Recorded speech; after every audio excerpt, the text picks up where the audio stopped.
नमस्कार, मैं हूं देवेंद्र। आप देख रहे हैं पंजाब केसरी टीवी चंडीगढ़। आज मेरे साथ हैं हरियाणा पशुधन विकास बोर्ड के चेयरमैन और चरखी दादरी से निर्दलीय विधायक सोमवीर सांगवान जी। उनसे बातचीत करते हैं। सर नमस्कार। Thank you. सोमवीर जी, मैं सबसे पहले जानना चाहूँगा, आपको जो है टॉप 50 विधायकों में देश के स्थान मिला है, 37वां स्थान मिला है। इस उपलब्धि को किस तरीके से देखते हैं और क्या कुछ आप जो है लोगों से कहना चाहेंगे? जो पूरे हिंदुस्तान के अंदर 4000 एमएलए में से मेरे को 50 में चुना है, तो ये जो कार्यशैली है, जनता के बीच में 24 घंटा लगे रहते हैं, ईमानदारी के रूप में मेरे को इन्होंने चुना है। तो मेरा जो ध्येय है, जिस मकसद के मैं लगा हुआ था, वही मेरी इच्छा थी कि मैं निस्वार्थ सेवा भाव से बगैर लाग लपेट के लोगों की सेवा करूं, और उसी के आधार पर इन्होंने मेरा चुनाव करा। तो ऑटोमेटिक स्वाभाविक है, अगर कहीं अच्छी जगह चुनाव होता है तो खुशी तो मिलती है, अच्छे काम में नाम आता है। तो बिल्कुल, एक खाप आपको सम्मानित करने जा रही हैं, किस तरीके से देखते हैं?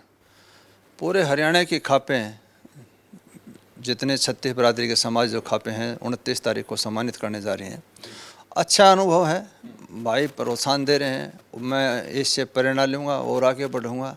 और समाज जब पूरा हरियाणा प्रदेश की खापें जिसको सम्मानित कर रहे हैं, तो उसके पीछे उनकी भी कोई न कोई सोच, कोई विज़न। अगर भाई एक खाप का प्रधान पहली बार एमएलए बना है और जिन्होंने अच्छा काम किया है, तो उनको मोटिवेट करना, आगे बढ़ाना, वो मेरा प्रोत्साहन के लिए भाई कर रहे हैं।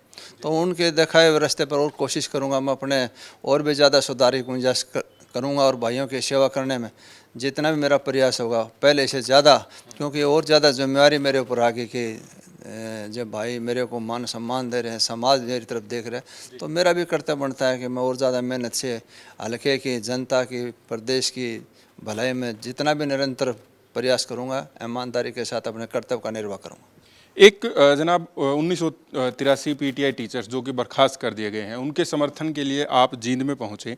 आपने सरकार को समर्थन दे रखा है। सरकार ने ही ये फैसला लिया कि उनको जो है हटा दिया गया है टीचर्स को, भले ही सुप्रीम कोर्ट का आदेश था।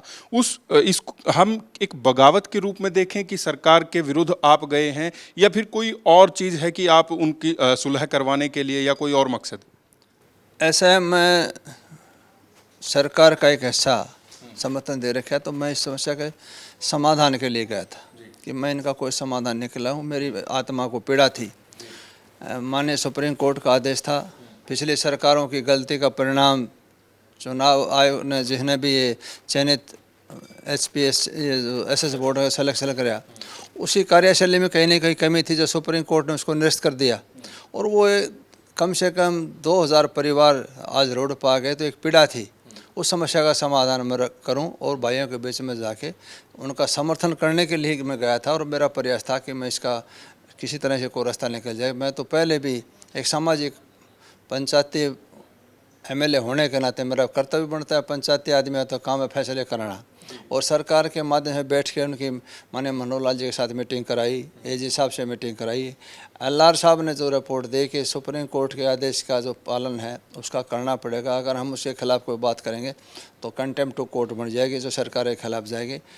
इस कारण ये सौदा सिरे ने चढ़ाया। दूसरी तरफ पीटीआई भाइयों ने कहा कि हम पेपर ही नहीं देंगे, और सरकार ने कहा कि पेपर देना पड़ेगा, 5 महीने के अंदर अंदर सिलेक्शन होना है। बीच का टकराव हो गया, उससे मेरे को भी काफ़ी पीड़ा हुई।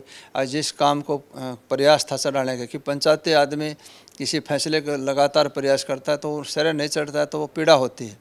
कोशिश कर रहे थे कि अपने शुद्ध अंतः करने से कि कोई उनको रास्ता निकल जाए, लेकिन टकराव होता चला गया। वो सरकार इस बात पर मानने के लिए तैयार नहीं हुई है, क्योंकि सुप्रीम कोर्ट का आदेश था। दूसरी तरफ पीटीआई भाइयों ने फैसला कर रखा है कि हम पेपर नहीं देंगे। तो हम जैसे बीच में जो आदमी थे, जिम्मेवार आदमी थे, तो ये महसूस होया कि हमारे प्रयास से सिरा नहीं चढ़ा, लेकिन आत्मा से शुद्ध अंतःकरण से मैं भाइयों के, पीटीआई भाइयों के साथ हूँ। मैं चाहता हूँ कि कोई समाधान निकलना चाहिए।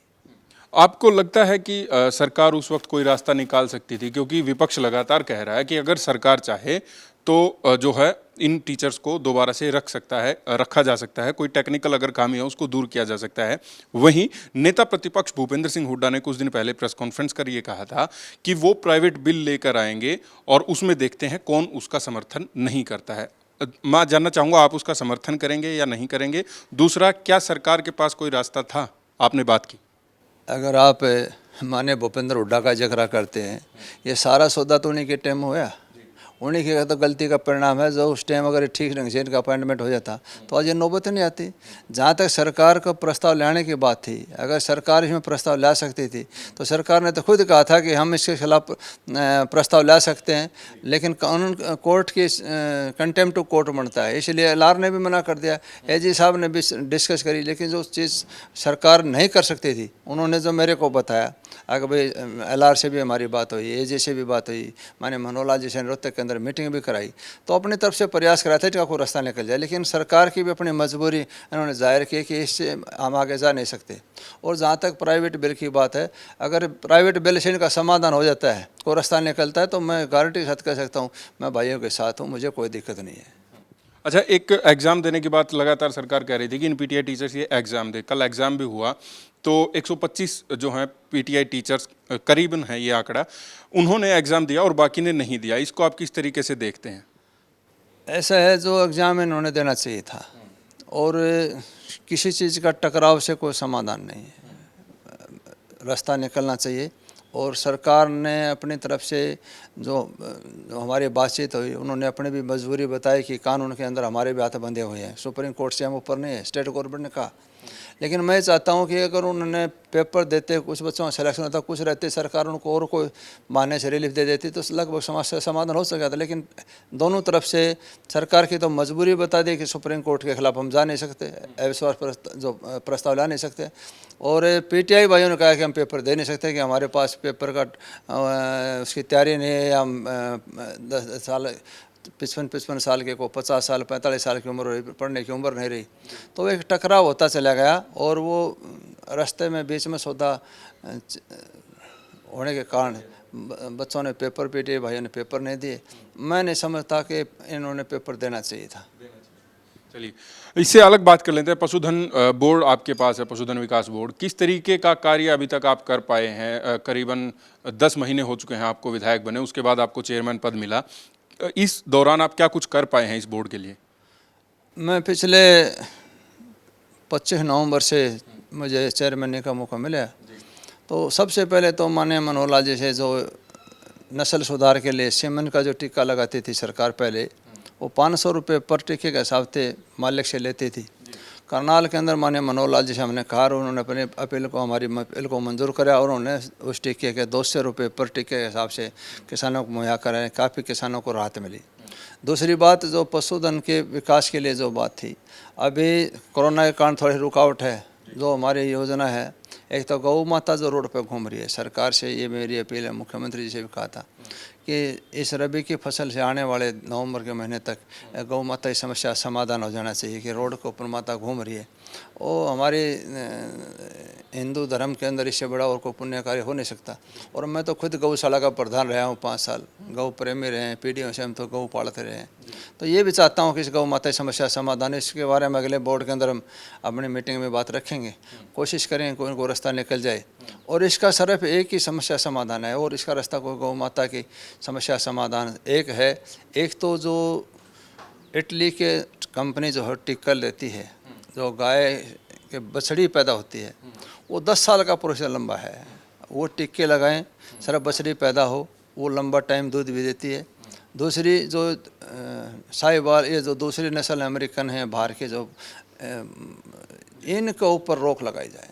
ये थोड़ा दिन दूध देते हैं, और ये हमारे संस्कृति के भी खिलाफ है इनका सिस्टम, और उसके कारण गौ माता की जो है ना दुर्दशा हो रही है। उसमें बहुत बड़ा रोल इनका, जो फॉरेन की जो नस्ल है, इसका बड़ा वो है। देसी सिस्टम यहाँ होना चाहिए। और अगर एक मेरा और भी सुझाव है, सरकार से हम कोशिश करें अपनी बात रखने लिए, अच्छे प्लांट बनाए जाएं, बड़े मिल्क प्लांट बनाए जाएं हरियाणा प्रदेश के अंदर, और किसानों को अलग से कोई प्रोत्साहन 10 रुपये लीटर के हिसाब से सरकार सब्सिडी दे दे, जहाँ गौ माता का दूध महंगा भी बिक जाए, लोग उसको अमृत है वो तो उसमें यूज़ कर लें, तो गरीब आदमी अपने बच्चों को भी पाल ले, गौ माता की सेवा भी हो जाए। कोई ऐसा रास्ता निकालने के अगले मीटिंग में प्रस्ताव रखेंगे। भगवान ने चाहे तो बढ़िया ठीक ठाक रहा तो कोशिश करेंगे इस। अच्छा, गौओं का जिस तरीके से आपने बताया कि नस्ल जो है बदलाव किया जाएगा और बछड़ियां ही पैदा होंगी, उसके बाद आप मानते हैं कि जो इनकी बेकदरी है वो नहीं हो पाएगी। जो सड़कों पर कई बार देखा जाता है कि गौ माता जो है वो घूमती रहती हैं, तो उसको लेकर कोई प्लानिंग है किसी तरीके की? ऐसा इसके अलावा और कोई समाधान नहीं है। जब बछड़ी पैदा होंगी और वो लंबा दूध देंगे, जो ज़मींदार आदमी है, जो गाय पालने वाला है, जो इसका एक मदद थी, बैल के रूप में किसान को बैल मिलता था, बच्चों को पिलाने के लिए दूध मिलता था, आज वो ज़रूरत लगभग इससे कोई किसान की सोर्स से मिलने का साधन नहीं रहा। इसने लोगों ने ज़मीन, अगर एक ट्रैक्टर से हल जोतते हैं 500 रुपये एकड़ के हिसाब जोत लेते हैं, अगर 2 बैल जोड़ के और वो शाम तक आधा एकड़ ज़मीन बाएगा, 500 रुपये उसके तो चारे में खर्च हो जाएंगे। तो किसान उसको, हर आदमी आज ऐसे चकाचौंध कर पैसे की तरफ भाग रहा है, इनकम की तरफ, और खर्च कम के इनकम को बढ़ाने के चक्कर में लगे है। तो जो सोर्स को इनकम का जो साधन बनना चाहिए था, उसको इन्होंने घाटे का सौदा मान लिया। इसलिए गौ माता की जो है ना, दादरी के लिए क्या कुछ प्लानिंग? आप दादरी के नुमाइंदे हैं, वहाँ की जनता ने आपको विधानसभा भेजा, किस तरीके के जो अभी तक आप मुद्दे विधानसभा में उठा पाए हैं और क्या कुछ समाधान करवा पाए हैं? पानी की दिक्कत आपके वहाँ पर काफ़ी रहती है दक्षिण हरियाणा में, तो किस तरीके से प्लानिंग आगे? सबसे पहले तो पिछले 30-40 साल से दादरी के अंदर सबसे बड़ी सीवरेज की थी। सीवरेज के पानी की व्यवस्था वहाँ निकासी के लिए कोई साधन नहीं था। पहली बार मेरे को लोगों ने पार्टी से हट के विधायक बनाया, तो पहला काम मैंने ये कराया, माननीय मनोहर लाल जी से 33 करोड़ का प्रोजेक्ट मंजूर करवा दिया। टेंडर खुल चुके हैं। सीवरेज का पानी सनस वहाँ से उठा के दादरी से और ड्रेन नंबर 8 झाजगढ़ के पास पहुँचा दिया, जो परमानेंट समस्या का समाधान, आने वाले 50 साल तक समस्या समाधान कर दिया। पहला काम तो मैंने ये किया। दूसरा, माननीय मनोहर लाल जी ने सेक्रेटरीट, पिछली बार सरकार के अंदर दादरी को जला बनवाया था, उस रैली का संयोजक भी मैं था। उससे सेक्रेटरीट के लिए काम शुरू होने के लिए सेक्रेटरीट की जो ज़मीन है उड्डा ने एक्वायर कर रखी थी, उसमें से सेक्रेटरीट के लिए ज़मीन छुटवा दी है। उसके 55 करोड़ रुपया उड्डा के भी पेमेंट करवा दी है। जल्दी सेक्रेटरीट का काम शुरू होगा। जहाँ तक मुद्दा उठाने की बात है, पिछले सरकार के दौरान 350 एकड़ का ज़मीन का फ्री ऑफ कॉस्ट प्रस्ताव छपारे गाँव की ज़मीन का मैंने दे रखा है, मेडिकल कॉलेज के लिए, सरकारी कॉलेज के लिए, स्टेडियम के लिए, एक चारों तरफ दादरी का रिंग रोड के लिए, चारों तरफ रिंग रोड हो। और आने वाले पानी की जो आप कह रहे हो, ये वाकई में पानी की समस्या है। मैंने भी 11 साल तक भाइयों की सेवा, फ्री जल वाले के नाम से लोग मेरे को पुकारते थे दादरी में। 11 साल तक फ्री लोगों को पानी पिलाया है। मेरी आत्मा की भूख थी लोगों की सेवा करना। उसी के अनुरूप वहाँ अब एक बहुत बड़ा टैंक की प्लान बना के ले रहा हूँ। 50 एकड़ के अंदर बड़ा टैंक बड़ी नहर के साथ लगा के आने वाले 50 साल तक पानी की समस्या का समाधान करने की पूरी कोशिश कर रहा हूँ। 5 से 6 मुद्दे अभी विधानसभा में उठाने में जा रहे हैं। धन्यवाद सर। थैंक यू, बहुत बहुत धन्यवाद। तो सोमवीर सांगवान दादरी से निर्दलीय विधायक और हरियाणा पशुधन विकास बोर्ड के चेयरमैन मेरे साथ थे और उन्होंने तमाम मुद्दों पर बात की है और दादरी में किस तरीके से जो है समस्याओं का समाधान किया जा सकता है, इस पर भी बात की। आप देखते रहिए पंजाब केसरी टीवी चंडीगढ़। मैं हूं देवेंद्र, कैमरा के पीछे मेरे सहयोगी अमनदीप सिंह। नमस्कार।